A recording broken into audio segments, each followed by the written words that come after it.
Welcome back to my channel নিপার ঘর সংসার। নিপার ঘর সংসারের আরেকটি ব্লগে তোমাদের অনেক অনেক স্বাগত। তো আজকে হলো ব্যাঙ্গালোরের আমাদের ফার্স্ট দিন। তো আজকে বেরিয়ে পড়েছি, এখন বাজে সকাল 9টার সময় আমরা স্নান টান করে ব্রেকফাস্ট করে বেরিয়ে গেছি।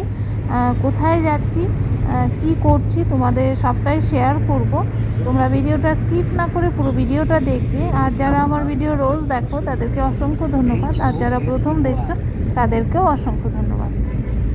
তোমাদের এখানে কয়েকটা কথা বলি, তোমরা হয়তো অনেকে ব্যাঙ্গালোরে এসেছো, আবার অনেকে জানো, অনেকে আসোনি জানো না।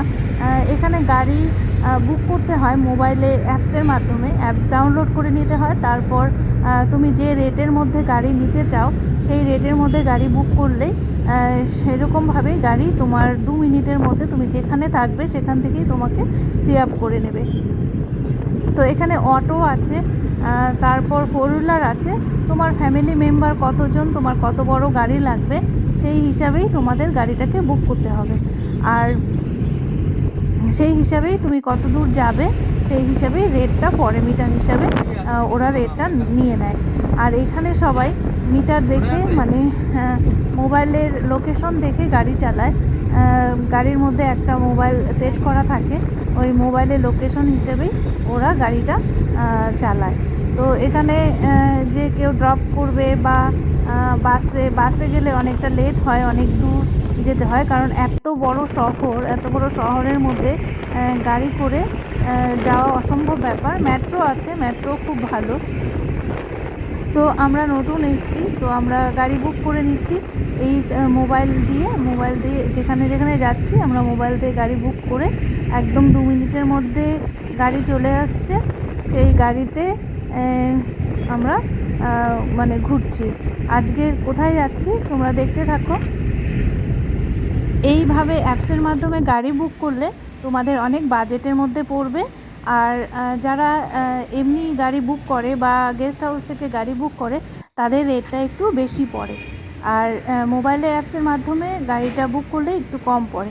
এখন আমরা পৌঁছে গেছি এনইউ হসপিটালে কিছু চেক আপ করার জন্য।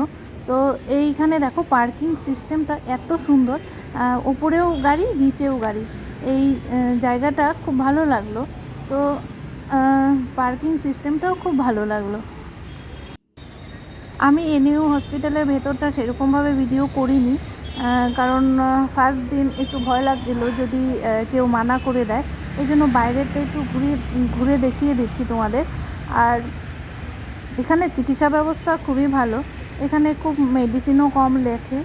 আর চেক আপটা খুব ভালো করে এরা চেক আপ করে রিপোর্ট দেখে তারপর মেডিসিন দেন। তার আগে কোনো মেডিসিন দেন না এরা, বা গেস করে কিছু বলে না। প্রথমেই গিয়ে আগে চেক আপটা করিয়ে একটু পর ডক্টর দেখেন, একটা করে রিপোর্ট করান, সেই রিপোর্টটা চেক করে তারপর ডক্টর সাজেশন দেন কি করতে হবে কি করতে হবে না। তো এই চিকিৎসা মানে এনইউ হসপিটালটা বেশ ভালোই লাগলো, খারাপ লাগেনি। এনইউ হসপিটালটা হলো নিউরোলজিস্টদের জন্য, এখানে নিউরোলজিস্টদের ট্রিটমেন্ট হয়।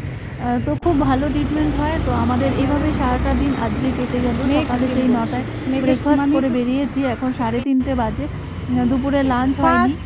এনইউ হসপিটালের ক্যান্টিনে গেছিলাম, সেখানে ভাত শেষ হয়ে গেছিলো, রাইস শেষ হয়ে গেছিলো, তো ওরা দিতে পারেনি।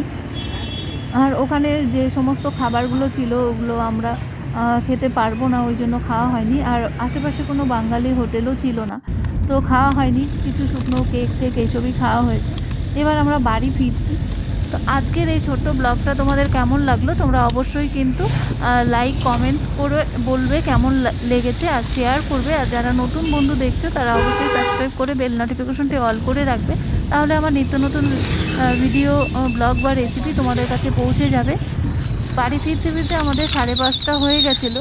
5:30টার সময় এখানে অনেক রৌদ্র এখনও, আর আমাদের নর্থ বেঙ্গলে কিন্তু অন্ধকার হয়ে যায়, আমরা সন্ধেবাতি দিয়ে দিই। তো 5:30টার সময় একটা বাঙালি হোটেল আমাদের গেস্ট হাউসের পাশেই, তো সেখানে একটু ভাত খেয়ে নিলাম, কারণ ভাত ছাড়া চলবে না। আর যা সমস্ত খাবার ছিল কিছুই খেতে পারিনি,